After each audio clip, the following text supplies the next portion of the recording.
katika jina la Yesu Kristo Mwokozi. Asante Roho Mtakatifu kwa uaminifu wako. Asante Yesu, asante Yesu. Oh, haleluya, oh, haleluya,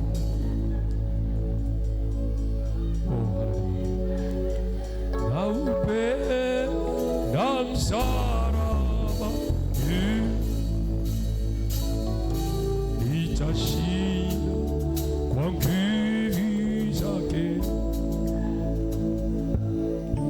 Na upenda msalaba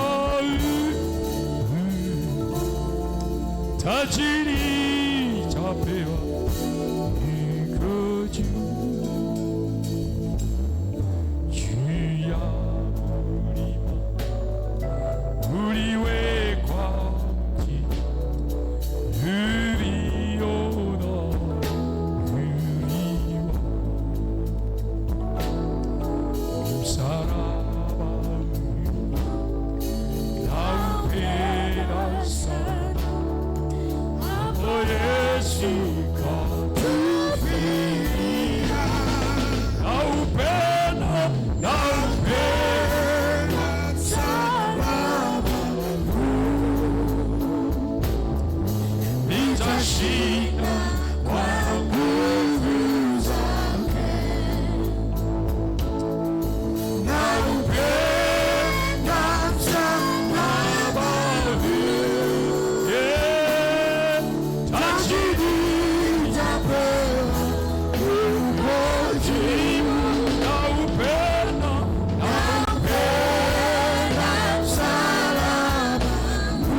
Asante Yesu. Asante Mfalme.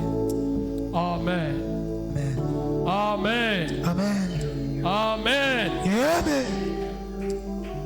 Asante Roho Mtakatifu kwa uaminifu wako. Nataka tuendelee tafakari kuwa Mungu.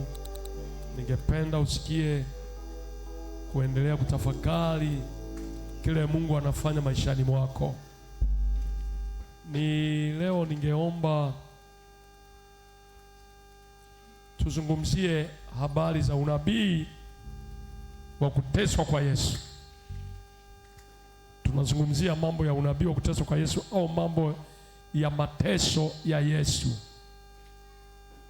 Jamani, tuna mtu mmoja anaitwa Yesu. Amen. Amen. Naomba ushiriki kusema amen. Naomba ushiriki kusema amen. Tuna mtu mmoja anaitwa Yesu Kristo wa Nazareti. Wapentekoste tuna sikukuu tunazozifahamu ambazo mara nyingi tunazifanya sikukuu tatu. Siku ya kwanza tuna sikukuu ya kuzaliwa kwa Yesu. Siku ya pili tuna sikukuu ambayo tunaipata ni ya Pasaka. Siku ya tatu tunapata sikukuu ya Pentekoste. Hizi sikukuu ni sikukuu muhimu ambazo Wapentekoste huwa tunazisherehekea, na mbele yetu tunategemea kuwa na wiki ya Pasaka, lakini ukweli tunahitaji kuendelea kujifunza habari za Pasaka. Na wiki hii naomba niseme tutajifunza habari za unabii unaoonyesha kwamba Yesu angekufa msalabani kwa ajili yetu. Naomba nikukaribishe kwa neno la leo jamani. Narudia, nikukaribishe kwa neno la leo. Nirudie tena, pokea neno la leo kama sehemu ya maisha yako. Naomba tusome kitabu cha Isaya sura yake ya 53 na mstari wa 3 hadi wa 7. Msomaji, naomba ufike usome. Isaya 53. Isaya 53 mstari wa 3 hadi wa 7. Alidharauliwa na kukataliwa na watu. Alidharauliwa na kukataliwa na watu. Mtu wa huzuni nyingi. Mtu wa huzuni nyingi. Ajuaye sikitiko. Anayejua kusikitika. Na kama mtu ambaye watu humficha nyuso zao. Kama mtu ambaye watu wanaficha nyuso zao wasimwangalie. Alidharauliwa wala hatukumhesabu kuwa kitu. Alidharauliwa wala hatukumhesabu kwamba ni kitu. Hakika ameyachukua masikitiko yetu. Hakika ameyachukua masikitiko yetu. Amejitwika huzuni zetu. Amejitwika huzuni zetu. Lakini tulimdhania ya kuwa amepigwa.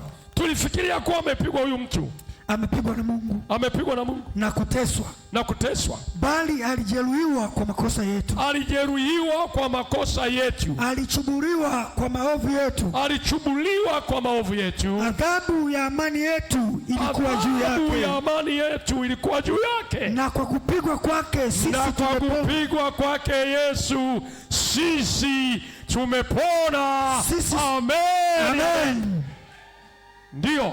Sisi sote kama kondoo tumepotea. Sisi sote kama kondoo tulikuwa tumepotea. Kila mmoja wetu ameangukia njia yake mwenyewe. Kila mmoja aligeukia njia yake mwenyewe. Na Bwana ameweka juu yake maovu yetu sisi. Bwana aliweka maovu yake juu yetu sisi sote. Alionewa lakini alinyenyekea. Alionewa kanyenyekea. Wala hakufunua kinywa chake. Wakati akiwapo kwenye mateso hakuwahi kuongea chochote. Kama mwanakondoo apelekwaye machinjoni. Kama mwanakondoo anayepelekwa machinjoni. Na kama vile kondoo anyamanzavyo. Kama vile mwanakondoo anyamanzavyo mbele ya wakatao manyoya yake. Mbele ya wanaokata manyoya yake. Naam. Ndio. Hakufunua kinywa chake. Hakueleza kinywa chake. Amen. Amina. Mbona muitiki amen? Amen. Unajua mimi nasikia amani sana. Katika kitabu hiki cha Isaya ni nabii mkubwa Isaya. Isaya huyu ni nabii aliyetabiri mambo ya kuzaliwa kwa Yesu. Na sio kuzaliwa tu, hata alitabiria taifa la Israeli wakati wanampata Emanueli wa kwanza. Mtajua niliwahi kufundisha hapa habari za Emanueli wa kwanza na Emanueli wa pili.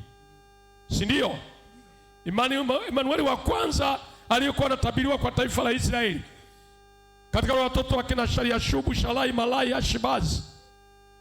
Na huyo Emanueli atatokea kwenye yule mke wa Isaya wa pili baada ya mke wa kwanza kufa. Akatokea huyo Emanueli. Israeli anaambiwa na Mungu, tazama bikira atachukua mimba, atamzaa mtoto. Huyu mtoto anaitwa Emanueli. Atayakataa mabaya na kuyachukia na kuyapenda mema. Atakapo na chakula chake itakuwa siagi na asali. lakini anatokea kwenye sura ya 9 na mstari wa 6, Imanueli mwingine ambaye alizaliwa na Bikira Maria. Biblia inasema bikira atachukua mimba, atamzaa mtoto mwanaume, na uwezo wa kifalme utakuwa begani mwake. Huyu mtu ataitwa jina lake Mshauri wa Ajabu, Mungu mwenye nguvu, Baba wa milele, Mfalme wa amani. Maongeo yake ya enzi hayatakuwa na mwisho kamwe. Katika kiti cha enzi cha Daudi, ufalme wake kudhibitisha kwa hukumu na kwa haki. Wivu wa Bwana wa majeshi utatenda hayo. Ikapita miaka 700 bila kutimia jambo hili. Katika kitabu cha Mathayo tunamwona Yesu anatokea kama mtoto aliyezaliwa na Bikira Mariamu. Alipozaliwa huyu mtoto akatokea kama mwokozi wa ulimwengu. Haleluya, amen. Haleluya, amen.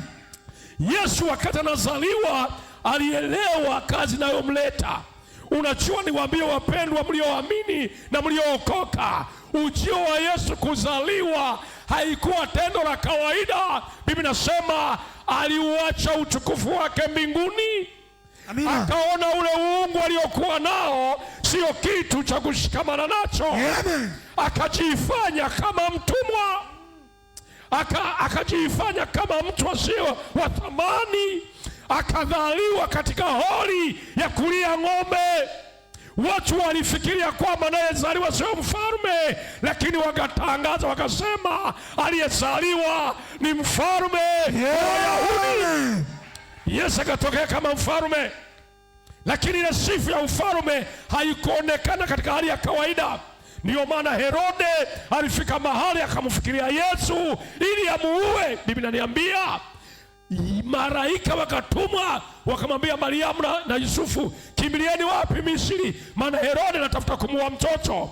Changamoto zilianza wakati Yesu anazaliwa.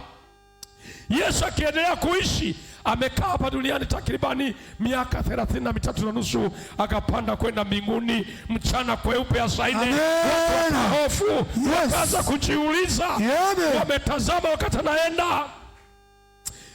Malaika wakarudi wanawaambia, huyu Yesu aliyechukuliwa kutoka kwenu kwenda juu mbinguni atarudi kwa jinsi hii mlivyomwona akaenda zake mbinguni. Lakini kabla hajafika mahali na pa kwenda mbinguni, siko kazi Yesu alizozifanya, na kabla hajazifanya yeye alianza kuonekana na nabii Isaya. Isaya kamwona akasema, huyu mtu tumemwona ni mtu wa tofauti. Huyu mtu alidharauliwa, alichubuliwa, alitemewa mate. Ni mtu anayejua sikitiko, mtu wa huzuni nyingi. Huyu mtu amekuja si kwa sababu nyingine, ana malengo ya kwamba mwanadamu abaki salama. Sijajua kama mnanielewa, sijajua kama mnanielewa. Abaki salama maana yake ni kwamba mwanadamu alikuwa ameuzwa, aliuzwa chini ya kongwa la adui. Tulikuwa tunajifundisha wiki hii kwa mafundisho ya Jumatano, tunajifundisha mwanadamu namna alivyoanguka dhambini, hali ilikuwaje. Ndio mafundisho nilikuwa nikifundisha. Sikiliza niwaambie, mwanadamu alishawishiwa na adui akayafanya dhambi ambazo zilimfanya mwanadamu atengane na Mungu. Hakuwa na nafasi ya kukutana na Mungu, alifarakana na Mungu kwa nafsi yake. Yesu alikuja duniani ili aturudishe kwa Mungu, tupate ile thamani tuliyokuwa nayo tangu mwanzo. Kwa kupitia Yesu sisi tunaachwa huru mbali na dhambi. Huyu mtu ni mtu wa tofauti. Katika jina la Yesu naomba lisikilize hili neno. Amen. Haleluya. Amen. Haleluya. Amen. Haleluya. Amen. Unajua ninaongea sisikii. Sijajua kama hii mic inakufikia, maana sioni kama mnaipokea. Mimi nasikia kitu cha furaha kumpata mtu ambaye ananilipia deni ambalo nilikuwa nadaiwa. Amen. Ya. Biblia inasema alichubuliwa. Hivi mnajua kuchubuliwa? Alichubuliwa kwa maovu yetu. Nani kati yenu alikuwa mkamilifu? Mwimbishaji ameimba, Bwana unisaidie kuzihesabu siku. Mungu akubariki binti yangu. Kama tungefika mahali tukajua kuhesabu siku, tungekuwa na nidhamu. Mnasemaje? Tungekuwa na nidhamu. Kuna watu hatuna nidhamu kwa sababu kutoka kujua. Hatujui. Tumekuwa hatuna nidhamu, hatujui. Ila Bwana tusaidie kuzijua hesabu siku zetu. Amen. Tukizihesabu tutakuwa na nidhamu. Yesu anasema alichubuliwa. Anamfunulia Isaya. Alichubuliwa. Isaya anaona kile kitu kinachofanyika, atakachokikuta Yesu. Hajafika Yesu, bado anamuona Isaya, anamuona Yesu atakayokutana naye. Alichubuliwa. Alitemewa mate. Hivi nani kati yenu amewahi kutemewa mate? Anyoshe mkono. Nikwambia mate aliyokutana nayo alitemewa vipi? Nani? Na amewahi kutemewa mate? Anyoshe mkono. Kuna mate ya kutemewa tu. Sasa yale mate aliyotemewa Yesu alikuwa ni mtu kujikema na yale makozi yote yale mazito anampiga usoni. Hivi kuna mwanamke hapa anaweza kutemewa hayo mate akaacha kuongea neno? Kuna mwanaume anaweza kutemewa hayo mate akaacha kusema? Nataka tuongee ukweli.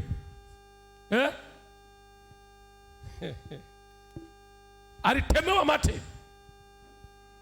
Alichurubuliwa. Alidharauliwa. Naomba niwaambie, duniani hakuna kitu kigumu kama kukudharau. Niwaambie, neno dharau ni kitu kimoja kibaya sana. Mtu akikudharau hawezi kukupata ugali. Mtu akikudharau hawezi kukupata kiti. Ukienda kwake unaweza kupishana naye njiani, anaondoka. Mnamfahamu hapa, tulikuwa na kichaa mmoja alikuwa anaitwa Naki. Mnanisikia? Naki nani amemkumbuka? Sio ndugu yetu, lakini ni ndugu yetu, tulimuona. Yule Naki alikuwa kichaa. Alikuwa ananisaidia siku moja kunipokea, nimeleta mzigo fulani barabarani. Ananiambia naomba unipe 500. Anachukua mzigo. Na wakati mwingine anatangulia hapa nyumbani, amebeba ule mzigo. Siku moja nikajiuliza hivi akibeba ule mzigo, nishajua ni kichaa. Akibeba ule mzigo hajiondokea mahali pengine, nitamuuliza nani? Wazo linakuja.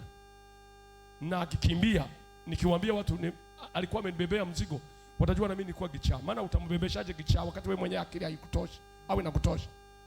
Yaani mzigo unampa wa 300,000, 400,000, unajua ni kichaa, unampa bebe. Ukimwadisia mtu atakushangaa eti. Unamkuta barabarani ni kichaa, ukota miwa, vipande vya miwa au uchafu ule anaweka mdomoni.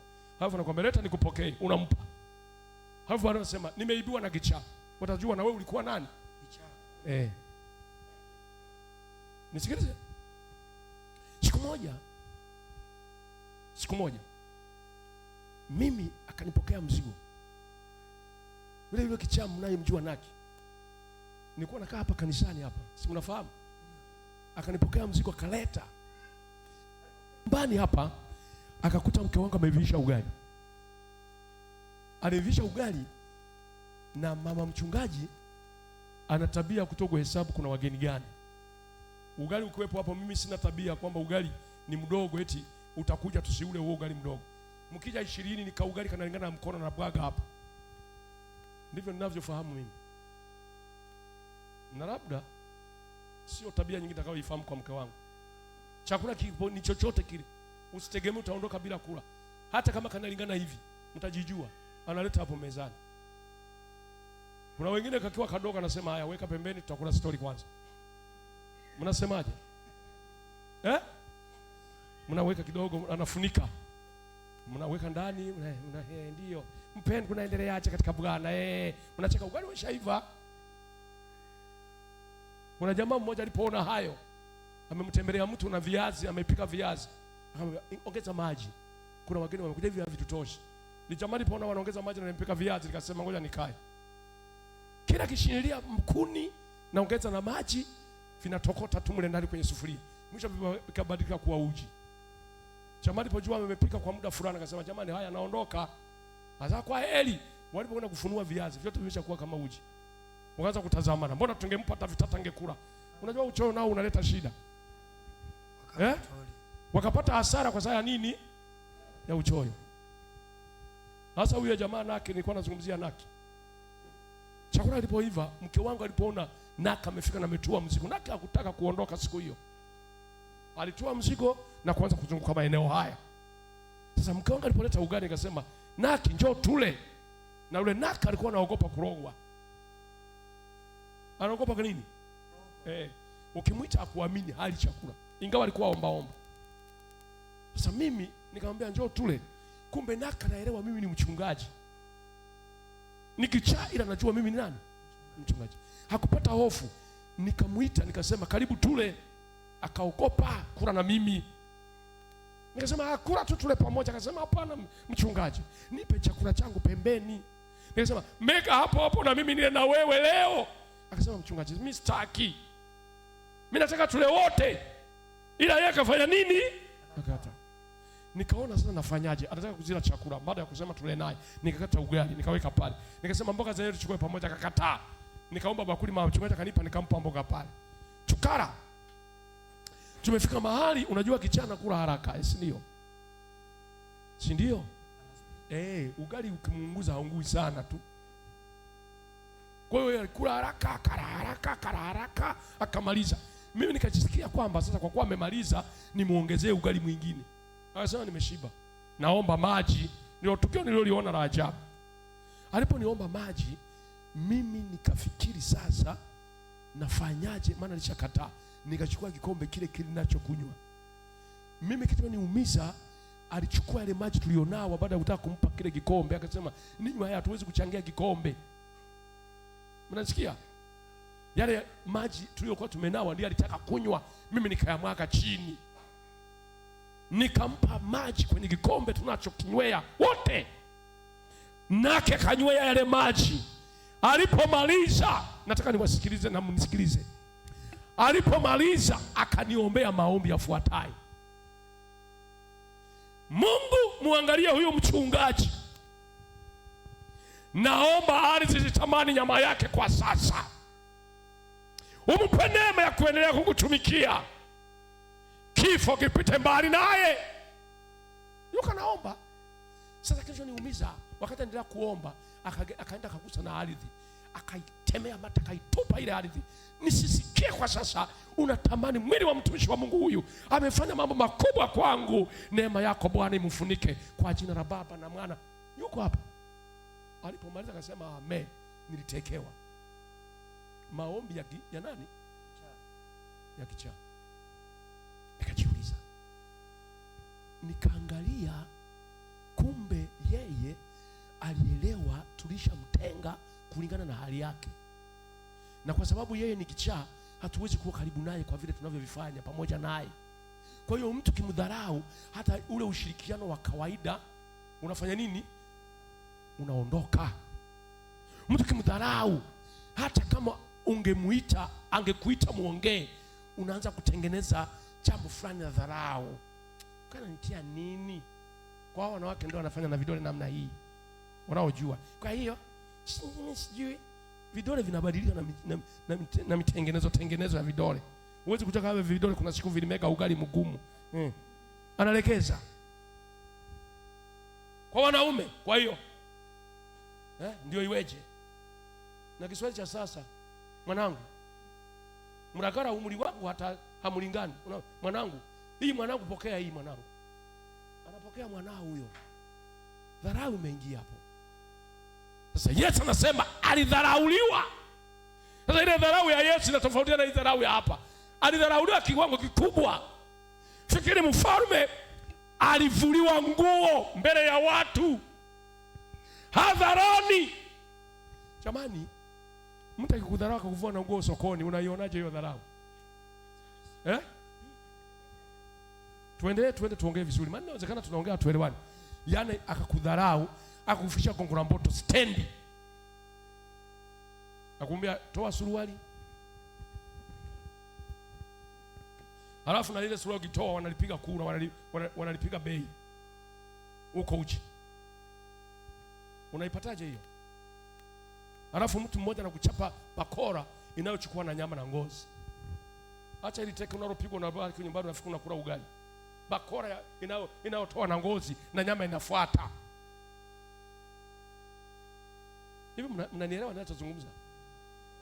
Wanampiga jamaa mmoja, hapigwi kwa sababu amekosa kodi ya nyumba, wala si kwamba hajawa na chakula nyumbani. Wanampiga ili akuondoe dhambini, wewe na mimi. Amina. Na wakati wanapigwa sisi hatupo, ile katika ulimwengu wa roho alishatuona dhambi. Wanampiga, alidharauliwa na kuonewa, wala hakujibu neno. Alijifanya kama kondoo anayetolewa manyoya. Alipozungumzia ile kondoo, Israeli wana tabia kunyonyoa manyoya ya kondoo kutengeneza makoti, masweta. Wale kondoo wa Israeli wakinyonyolewa, wao wanatega tu hivi. Ndio walitolea mfano kama kondoo. Kwaona Yesu akatega mgongo, akachapa viboko, anatoa mahali ya msichana. Hivi tungesema kweli tunaooa kwa mahali, tuwe tunachapa viboko kwa ajili ya kutoa mahali, kuna wengine tungekosa wake. Wengi viboko 15 ndio iwe mahali, na tena kupiga ukiwa uchi wanyama. Kuna msichana geolewa, wakati sasa hivi unajivuna tu, unampiga chips tu, unamwambia nimeshatoa chips tu. Na msichana kwa kweli, kwa chips hii tunafanya maliziano mbele ya chips ya mayai mawili na kiazi kilichokauka.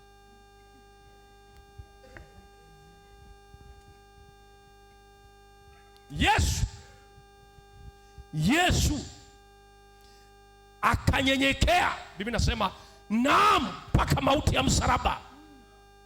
Akashuka, wanamchapa yeye, anatazama bibi harusi anayekuja na uzuri atakaomtengenezea. Wanapiga, wanamtemea mate, yeye anamwangalia bibi harusi ambaye ni wewe na mimi, kanisa. Yeye anapigwa tu, anakutafuta. Wakafika mahali, mimi kuna kitu nilisoma hapo kwenye Biblia, huwa ninajiuliza, huyu Yesu alikuwa anachukua viwango vikubwa. Wanampiga kofi, wanamwambia tuambie nani amekupiga, wakati yeye anajua.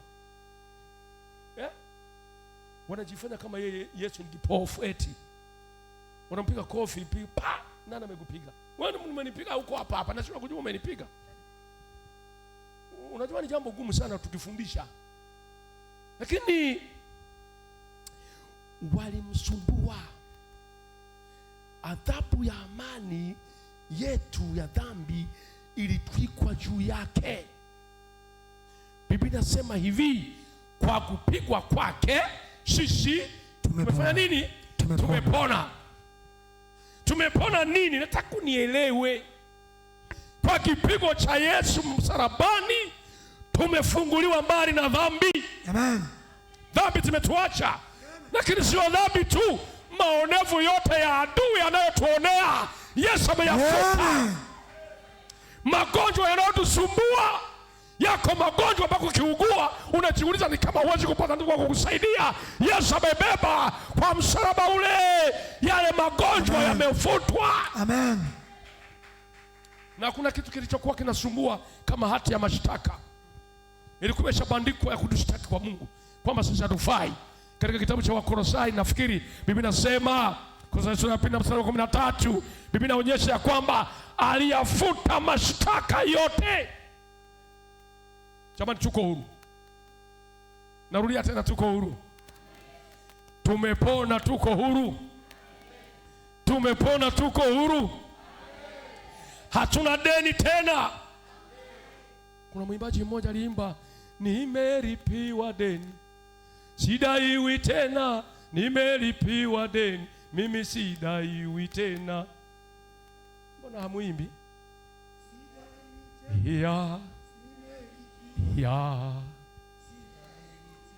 Mimi nimelipiwa deni, sidaiwi tena. Nimelipiwa deni, mimi sidaiwi tena. Nimelipiwa, sidaiwi tena. Nimelipiwa deni, mimi sidaiwi tena. Sidaiwi. Sidaiwi. Jamaa mmoja tajiri alikuwa amefuga kuku. Wale kuku waliokuwa amefuga, akawa na wafanyakazi wanafanya kazi kwake. Sasa siku moja akanunua jogoo mmoja mkubwa. Jogoo yule aliyenunua akasema, huyu ni jogoo wa mbegu hapa kwenye kuku wangu hawa. Sasa siku moja mfanyakazi yuko anafanya kazi ya kupalilia huko nyumbani, akamkata yule jogoo akafa. Akajiuliza, hivi mimi niende kwa tajiri nimwambie au niache nisimwambie? Moyoni akasema, nikimwambia atafanya nini?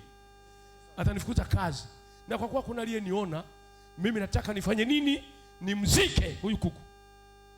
Sasa tajiri yuko kwenye gorofa juu, amesimama hivi anamwangalia kwa chini. Unajua mtu mwenye gorofa ukiwa chini anakuona.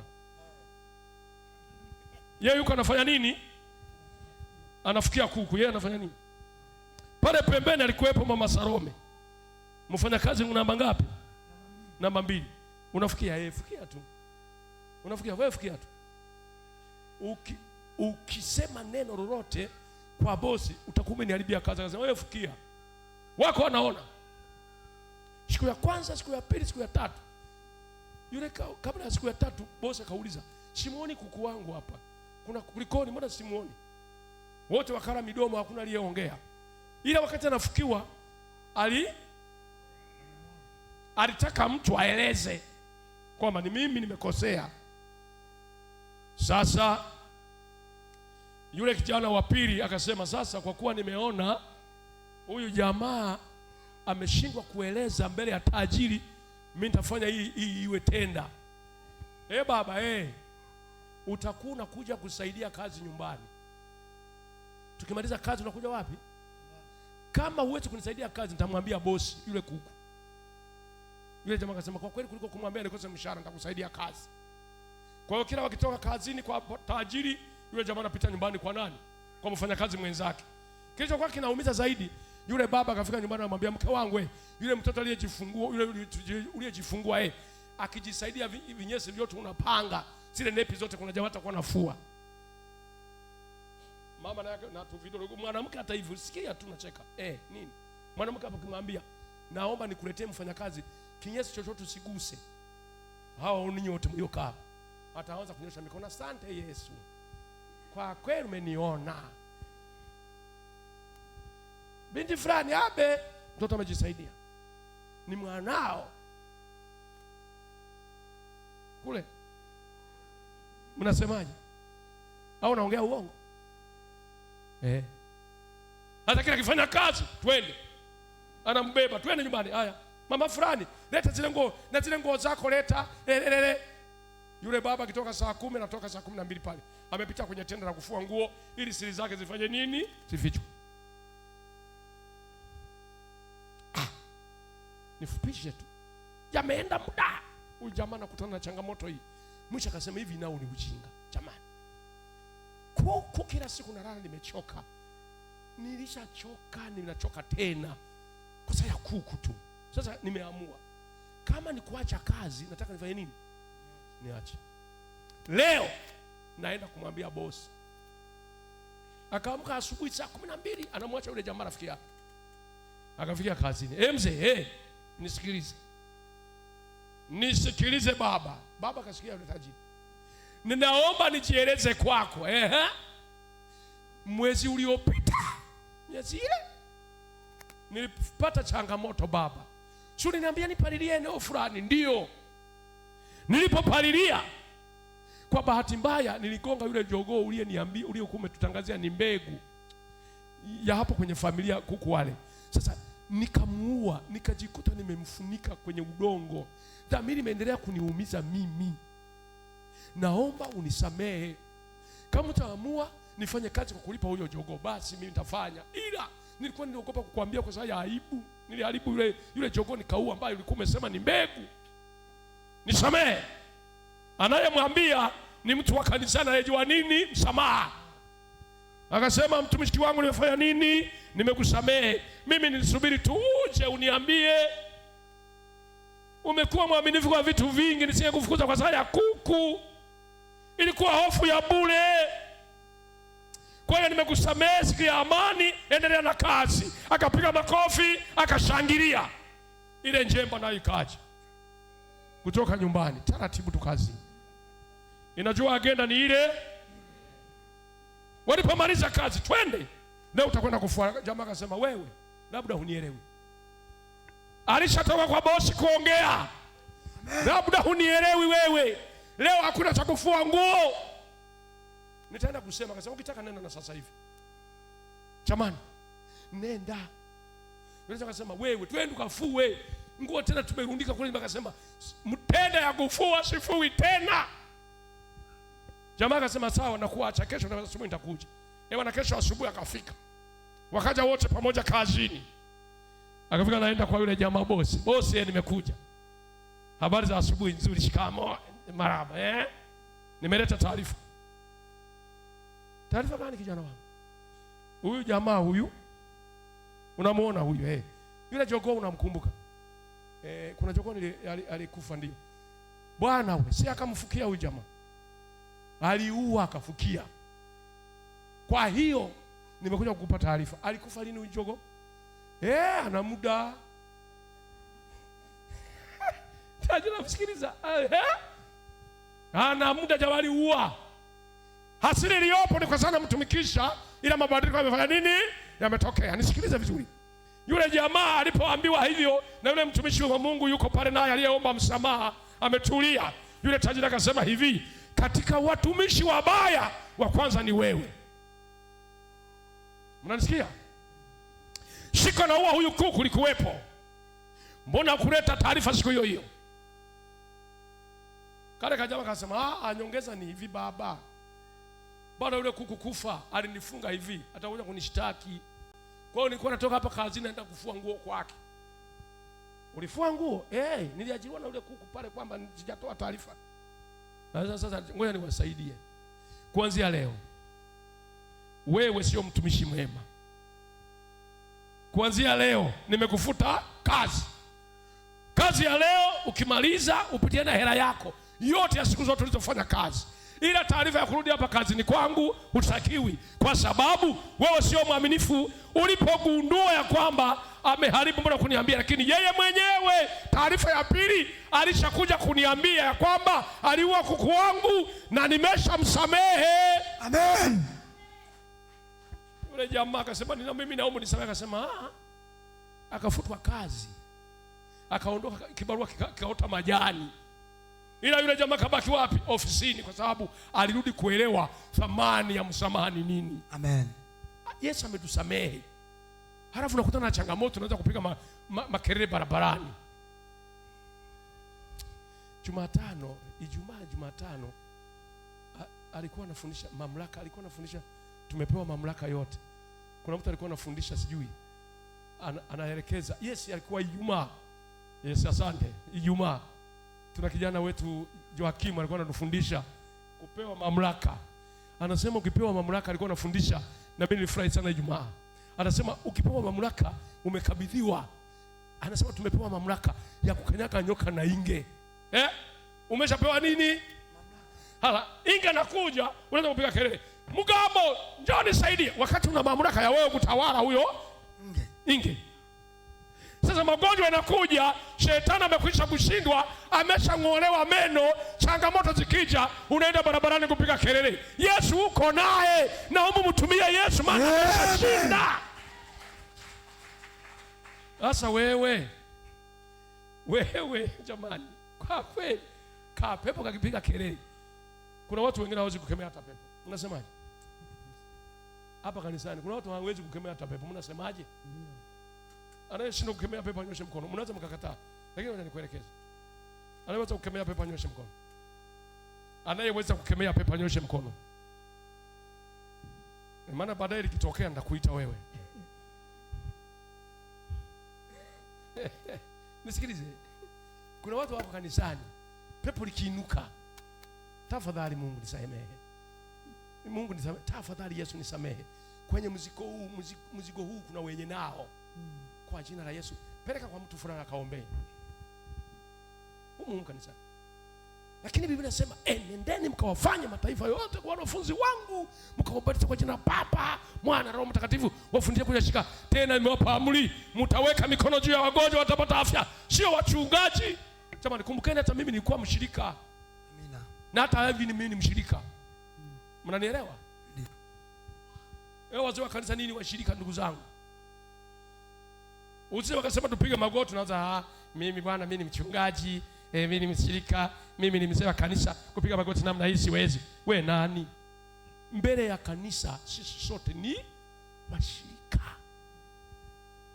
Yaani hata hapa unaponiona mimi ni mchungaji, hicho cheo cha uchungaji hakinisaidii chochote kama sitokubali kuwa mshirika na kushuka mbele za Kristo Yesu na kufanyika kwa mtoto wa Mungu. Sifai. Sijui kama mnanielewa. Nisi nikafundisha hapo ni mzee wa kanisa kaanza mimi nishakuwa mzee wa kanisa, haleluya, mshirika tu. Na mimi ni mshirika. Na mimi ni nani? Mshirika. Ni mshirika. Haka cheo kanaweza kavuliwa hata wiki moja ijayo. Kwani mbinguni tunaenda na uchungaji, tunaenda kuwa washirika waaminifu mbele za Mungu. Washirika tu waaminifu kwa Mungu. Naomba niwaambie, tumekwisha kupewa mamlaka. Hii mashine iliyoshinda kifo na mauti imetukabidhi ushindi. Acha kuhofu, acha kuwa na mashaka. Changamoto zikija, mwambie Yesu. Amen. Yupo. Unaona, nilikuwa naangalia kuna vitu vichache ambavyo ninaviangalia. Hebu angalia Warumi sura ya 5 mstari wa 10.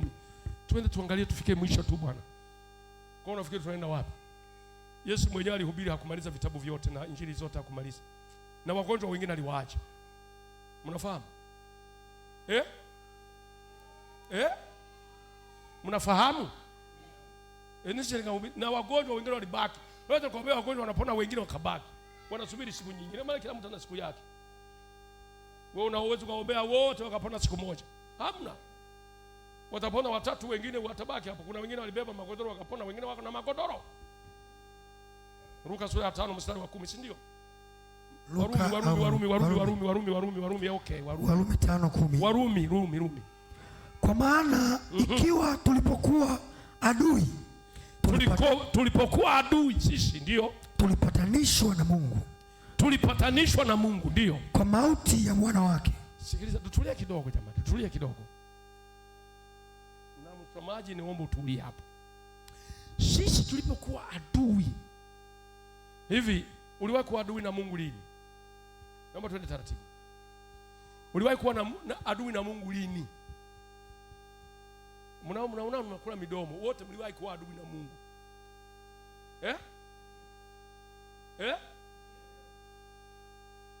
Wangapi wamewahi kufanya dhambi? Wangapi wamewahi kufanya dhambi na mimi nikiwemo? Wote mliwahi kufanya dhambi. Ulipokuwa umefanya dhambi wewe ulikuwa nani? Ulikuwa nani? Adui wa Mungu. Na dhambi ndio inatufanya tuwe adui na nani? Tutulie taratibu. Na sio kwa sababu yetu tu, hata wakati mwanadamu ameuzwa dhambini, alitengenezewa uadui na Mungu mwanzo kabisa. Tuko kwenye changamoto ya kufundisha hapa. Tulisema yani dhambi ilitutenga na Mungu. Dhambi tangu mwanzo, hata Adamu ilimtenga na Mungu mpaka Mungu anamtafuta Adamu. Uko wapi? Nimejificha. Umefanya nini? Umekula matunda. Yule mwanamke aliyenipa ndiye amesababisha. Unalalamika bure, umekula matunda. Ndio. Unajua wanadamu kujitetea kwenye dhambi ni shupavu eti. Nani? Nikikwambia hivi umefanya dhambi, unaniambiaje? Leta shahidi. Niambie aliyeniona. Ya unataka kwenye dhambi tulete na mgambo. Halafu niwaambie dhambi usipojiongoza mwenyewe hakuna kulinda kwenye dhambi. Wewe unafanyia kazi kali yako, ninashinda huko na wewe. Mimi tena unaniacha mwisho wa lami. Umeshajua mchungaji yuko mwisho wa lami, kali yako nipo. Ukitaka ule kama punda na nguruwe, si unakula tu huko unamaliza mambo yako. Sasa dhambi, anayejua amefanya dhambi ni dhamiri yako inajua. Mnanisikiliza vizuri? Sasa unapofanya dhambi unakuwa adui na Mungu. Sasa Biblia inasema tulipokuwa adui na Mungu, huyu Mungu alitupatanisha na Baba. Yaani huyu Yesu alitupatanisha na Mungu Baba kwa mauti ya mwanae. Rudia usome. Maana yake ni sisi kwamba tunahesabiwa haki si kwa sababu nyingine, kwa kifo cha nani? Cha Yesu. Soma. Anasema kwa maana ikiwa tulipokuwa adui tulipatanishwa na Mungu kwa mauti ya mwana wake, ndio zaidi sana baada ya kupatanishwa tukaokolewa. Sikiliza, alipotupatanisha kilichofuata ni nini? Kuokolewa. Katika uzima wake. Katika uzima wake, ndio. Wala si hivyo tu, ila pia twajifurahisha katika Mungu kwa Bwana wetu Yesu Kristo, ambaye kwa yeye sasa tumepokea huo upatanisho. Tunajifurahisha katika mwanae. Unaposikia kunajifurahisha, maana yake nini? Tunapata furaha katika mwanae Yesu Kristo. Na hata hivyo sio hapo tu, tunaishia hapo. Tunadumu katika huo upatanisho kwa kuwa sisi kwa kumwamini Yesu tunapokea wokovu. Yaani ni raha kweli. Amen. Ni raha. Neema tunaipata kwa Yesu. Tunajifurahisha ndani ya Yesu. Tunadumu ndani ya Yesu. Changamoto zikija, sisi tunaogelea kwenye mawimbi ya kukaa ndani ya Yesu. Hata kama shetani angejitahidi kutengeneza mazingira ya kutunyanyasa, hatupati tena, kwa sababu tuliyemwamini Yesu ni mwenye mamlaka ya kutuacha sisi tubaki salama. Labda niseme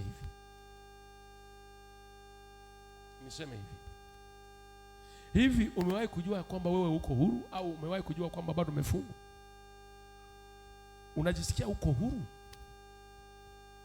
Unajisikia uko huru? Unajisikia uko huru ndani ya Kristo Yesu? Unaogelea ndani ya wokovu wa Yesu, umo ndani. Unausikia huo wokovu. Unajua nilikuwa nafundisha Jumatano. Jamani, ninyi msiofika kwenye mafundisho mnapata hasara. Kwa mfano, mimi Jumatano nafundisha katikati ya wiki nikiwepo, na ninapenda kusikia nifundishe. Sasa niwaambie, yani mtu akipokea wokovu, akiwepo ndani ya wokovu, kuna ziko faida nyingi. Yani mtu akiokoka ni kama mtu aliyekata kibali. Mimi niwaambie, kuna kitu kimoja ambacho nataka nikiseme kweli. Hivi, kama hujaokoka na upo kanisani, una hasara. Una nini? Una hasara. Kwanza unapoteza muda wa bure. Nataka nielewane na ninyi mapema. Unapoteza muda wako bure. Ni afadhali, mimi nakuruhusu, ni afadhali ukapige tungi ueleweke. Mnanisikiliza? Ukawe mlevi kabisa totoro. Tukukute una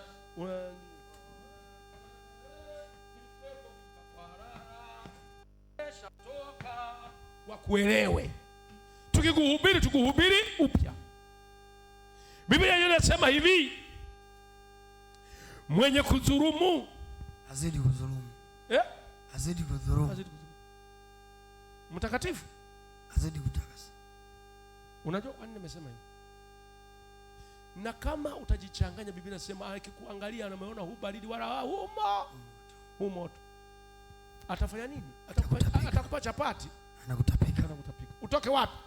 Ndani mwake. Sasa ogopa usitapikwe na Mungu. Ogopa usitapikwe na Mungu. Yaani Mungu akikutapika, hakuna atakaye kusikia una manukato. Yaani Mungu akutapike, wewe nani atakuona mzuri? Niwahi kuwatolea mfano wa jamaa mmoja, mama mmoja aliiba sadaka. Niwahi kuambia. Kila kienda sehemu anamwambia ni mchawi. Mpaka aliporudisha ile hela. Leo anaendelea vizuri. Wewe unachezea na Mungu. Hivi, umewahi kukutana na changamoto, umemwambia Yesu, umeona ameshindwa? Umewahi kukutana na matatizo, umemwambia Yesu, umeona ameshindwa? Umewahi kumpa Yesu maisha ukaona hajakuokoa? Unajua ni vigumu kufundisha tu tunawafundisha kuna mafanikio, mtaenda mbinguni. Leo nilikuwa nafundisha hapa asubuhi, nawaambia kuna Mungu anamuita Ibrahimu kutoka Uru ya Ukaldayo. Sisi hatuwezi kwenda kutoka Uru ya Ukaldayo kuja kwenye nchi ya Kanani, ya duniani. Tumeitwa kutoka dhambi tunajiendea mbinguni. Amina. Sasa sisi hatuwezi kukaa mfumo wa kawaida. hata kufundishe utakwenda Yerusalemu, kuishi Yerusalemu. Una tiketi ya kwenda Yerusalemu wewe? Hata tiketi ya Yerusalemu una duniani hii. Unafundishwa tukwenda Yerusalemu, ukapande madege, mtabarikiwa, mnapanda, tunakula na mikate, kuna mafuta ya upako, kuna maji ya mikate ya nini, leo kuna kukanyaga damu ya Yesu original. Wamemchinja Yesu lini mpaka ipatikane hiyo damu? Mnapikishwa tu kwenye akili ya vitu kama vile kawaida. Leo kutakuwa na mkate. Wajinga kweli, msioweza kununua hata mikate nyumbani mkara. Unajua nafika mahali ni kutoka kwenye akili ya kawaida tu. Mtu anatangaza kwenye vyombo, wiki hii ni wiki ya kukanyaga damu. Na kuna siku moja nimefuatilia kuangalia, ukanyagi damu hivi. Wamechanganya kweli madini pale. Kuna mtu wa 5,000, 10,000, 100,000, 50,000. Niliangalia. Kabla hujafika huko kwenye hiyo damu ya kanyaga damu, kile kitabu umekinunua mpaka kwenda ukakanyage bure. Kuna chombo kwanza mnakiacha kama pale mlangoni, mnaipa hela. Na kuna maombi yanatofautiana. Kuna maombi ya 50,000, yani ya 100,000, mpaka mnaomba kwa tofauti. Sasa nimeangalia juzi, tulikuwa tunaangalia na Nubet, ilikuwa tunaondoka, kuna jamaa ametoa tukio moja kule Kongo, amefungua kanisa kukemea pepo dora. Mnanisikia? Kukemea nini? Kwani pepo nalitoa, unafikiri unalipa ugali pepo linaondoka? Kwa hiyo jamaa ameshatengeneza muradi. Toka kwa jina la Yesu, pepo likisema lakini. Laki ngapi? Laki 4, sio 2, laki 4. Kwa sababu pepo huwezi kulitoa kwa macho, halitoki. Kwa hiyo huyu jamaa aliyepata mbinu ya kulikemea laki 4. Kwa hiyo unakuta ameshika kiunoni tena, subiri wenye mapepo laki 4. Wakitokea 3, milioni 1 na laki ngapi? Laki 2. Kwa hiyo wakitokea mapepo 20, mwanangu ndoo inajaa. Naelewa hiyo. Ameshatumia udhaifu wa mtu, shetani ameonea watu, ametumia kwa nini jamani? Mradi. Biblia imesema hivi, tumepata bure, tutoe bure. Tukikemea mtu akafunguliwa, hiyo sio wewe umefungua, huyo mtu aliyemfungua ni Yesu mwenye mamlaka ya kuponya. Wewe hata hivyo kikuacho unaweza kunitoa pepo, una nguvu gani? Sasa kuna mtu mwingine kahuduma kakipata kidogo, amesema toka pepo. Siku hizi mchungaji hawezi, mimi naweza. Kukemea pepo sio kufungua kanisa. Mnanisikia? Wala usifungue kanisa kwa sababu ya pepo limekimbia. Halafu unaweza kukuta na Maria amekemea pepo likakimbia. Mniulize na niwaambie kama muelewe. Biblia inasema hivi, kuna wengine watakuja mbele ya Yesu siku ile. Bwana, mbona unaniacha hivi? Unaacha kunipeleka mbinguni wakati nikemea pepo? Atasemaje? Ondoka kwangu sikujui. Ondoka kwangu sikujui. Lakini Kiingereza alikuwa ametumia nini? Alikemea pepo. Alikemea pepo. Msione watu wanagaagaa huko mitaani, wanahubiri kwenye mitandao, mapepo yanaangusha watu. Nasema kuna imani nzuri hapo. Nisikilize. Hata unaweza usiamini. Kuna mtu anaweza kakemea pepo amelala kwa mganga wa kienyeji na akapiga kelele. Pepo aliheshimu huyo anayekemea, aliheshimu huyo aliyetamkwa. Mnanielewa? Amina. Yule aliyetamkwa ndiye nikisema ile anwani inasoma. Nawaambia hivi, niliwahi kuambia siku moja kwamba kuna kichari toa ushauri. Mnakumbuka? Kichari fanya nini? Alitoa ushauri. Alitoa ushauri wa urithi na ukapatikana urithi. Sasa usije kutuambia kwamba Baba katika jina la Yesu, pepo toka. Ndio ukatembea barabarani umeshika na suruali. Siku hizi na upako. Aliokopa Roho Mtakatifu aliyoko anayezunguka ulimwenguni, akitamka aende anatenda kazi. Mnanisikiliza vizuri? Mnanisikiliza vizuri? Amen. Mama ukikemea toka shetani katika jina la Yesu, mapepo mama mwenyekiti tunakoga hapo na moto. Ndio unatembea. Wanawake wote tumina moto. Hata mapepo yenyewe alishawaambia. Mapepo yalituambia, tunasikiliza habari za mapepo sisi. Toka kwa jina la Yesu. Unajua karama zinatofautiana na mambo yanatofautiana. Wewe unajikuta mtu anasema yanakuwa, unaweza kupandisha tu mabega. Mimi siku hizi jamani, dukue. Narudia, tukue tena. Amen. Tumwelewe Yesu ni nani, mamlaka yanayo ni ipi. Kila Mkristo aliyemwamini Yesu amepewa uweza. Ndani yake mnayo nguvu ambayo imeruhusiwa. Endelea kuitumia kwa ujasiri, wewe umekubaliwa. Amen. Hafu nataka kuwa mnyonge hivi dhaifu na kagau na kunja. Nimesikia pepo limepiga kelele nasema mitaani pale nisipite. Na njoo unaahirisha kwa sababu ya pepo. Kakwambia nani? Ja. Mragala. Mapepo yanakuambia usipande gari za kwenda Chanika. Unapanda gari gani sasa? Wewe unaenda Chanika lazima upande magari. Mnisaidie kukemea mapepo. Yamesema hakuna kupita njia ya Chanika. Utafia barabarani na tutafuta njia nyingi. Yule kijana aliyetoka Freemasons unakumbuka? Mapepo yalimwambia hakuna kuvaa viatu. Na kununua simu kubwa kama hii uruhusiwi. Alikuwa na visa sadu tu. Uwezo wa kununua simu kubwa nao. Ile imwambia simu kubwa sifanye nini? Na anatembea, yani anaambiwa kutoka Majohe kutembea mpaka kwenda Kisarawe kwa mguu kila wakati. Mapepo yamekataa. Na ndio masharti. Kwa hiyo unakuta barabarani kwa hivyo. Hela nayo hawezi. Na hela zikija kesho asubuhi hazipo. Ni wakutembea. Huo sio utumwa jamani. Wewe sasa unatafuta hela tena masharti. Unakuta na shilingi kamilioni kamoja. Hili tunazo nyumba imejaa. Halafu unakuja kanisani. Wastahili wewe. Hili ziko kiunoni. Mungu we. Unajua kuna mama mmoja alikuwa shemasi na maliza. Yule mama alikuwa shemasi. Kanisani ila na hirizi. Na mahirizi tu matunguli. Siku moja kafa. Wakati kita wa mama, jamani wa mama, nendeni mumuandae mama mwenzeni. Wanafika wanagusa siketi. Matunguli karibu 3 yamekaa kwenye kiuno. Wakarudi kwa mchungaji. Yule marehemu, tuimbe nyimbo tuza kufupisha.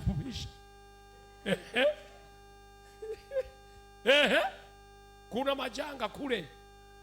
Tumemkuta na mahirizi we. Mangapi? 3.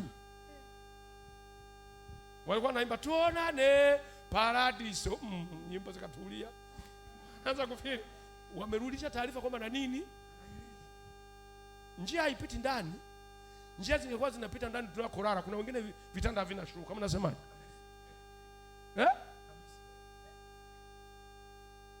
Mnaangalia tu mnacheka. Kuna wengine njia zingepita vyumbani.